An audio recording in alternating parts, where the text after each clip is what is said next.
Assalamualaikum warahmatullahi wabarakatuh. Perkenalkan, saya Anissa Fitriani, NPM 10 1001194 dari Fakultas Kedokteran Universitas Ilham Bandung. Di sini saya berkesempatan untuk memaparkan hasil dari penelitian saya yang berjudul Scoping Review Efektivitas Realitas Virtual sebagai Alternatif Terapi Keseimbangan Postur Tubuh pada Pasien Vertigo Perifer.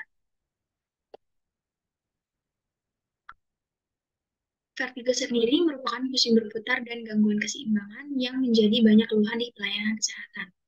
Dia merupakan gejala akibat gangguan dari vestibular dan menjadi keluhan neurologi terbanyak di urutan kedua, yaitu sekitar 1,22 juta orang mengeluhkan mengalami vertigo, terutama bagian dari vertigo perifer, yang memiliki keluhan terbanyak di pelayanan kesehatan. Vertigo perifer sendiri memiliki tingkat kesembuhan yang beragam, yaitu di antara 27-50%. Namun, tingkat resolusi tersebut juga tetaplah membutuhkan waktu yang lama untuk pasien dapat dinyatakan sembuh. Pasien yang terdiagnosis didapatkan dari diagnosis yang beragam. Namun, apabila tidak mendapatkan perawatan, terutama pada pada lansia, yaitu dapat mengakibatkan adanya resiko peningkatan penurunan produktivitas kerja.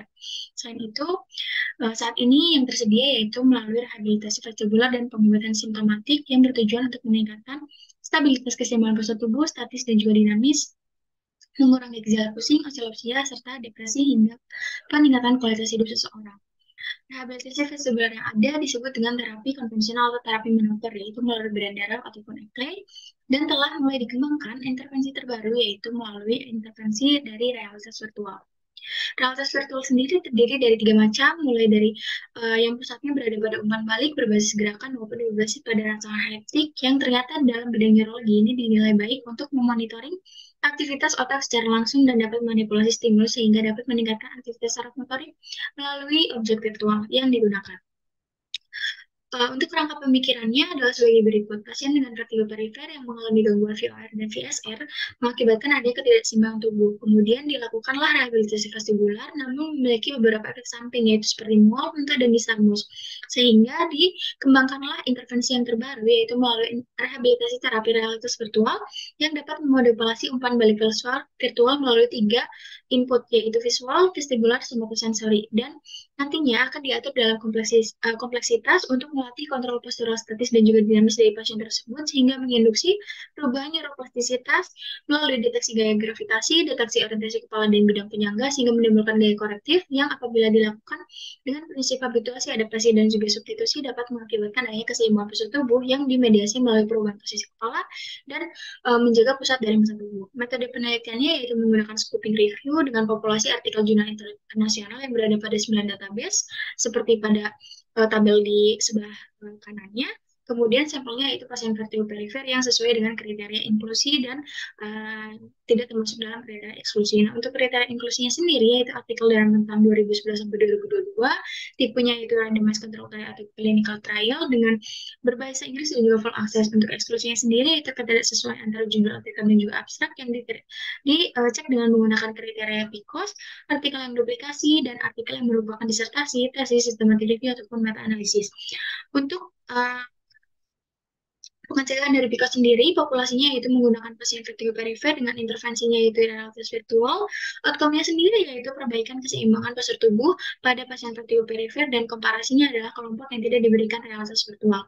Untuk prosedur penyusunannya sendiri dimulai dari pencarian pada 9 database atau identifikasi, kemudian dilakukan screening, dan dilakukan uji kelayakan, serta dilakukan critical appraisal menggunakan checklist yang tersedia, yaitu melalui dari Joanna Briggs Institute untuk randomized control trial, dan didapatkan hasil yang eligible. Artikelnya adalah berjumlah 4.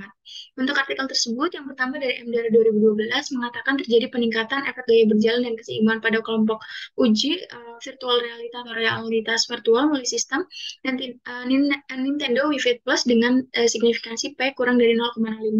Artikel yang kedua yaitu Suyesu 2017 diuji dengan sensor tekanan dari platform video game yang mengakibatkan adanya peningkatan yang lebih besar di keseimbangan tubuh yang ditandai dengan adanya tren yang menurun sebesar 1,2 cm persegi pada pusat gravitasi bergoyang dari baseline hingga akhir sesi latihan. Sedangkan artikel yang ketiga pada Visiano yaitu didapatkan hasilnya kelompok uji dapat mengalami VOR yang jauh lebih tinggi pada treatment tersebut dengan P 0,003 dan pada artikel yang terakhir yaitu didapatkan hasil dari kedua kelompok tidak terlalu signifikan pada skor pelatihan gait speed, gait test ataupun parameter keseimbangan lainnya selama jangka pendek ataupun jangka panjang.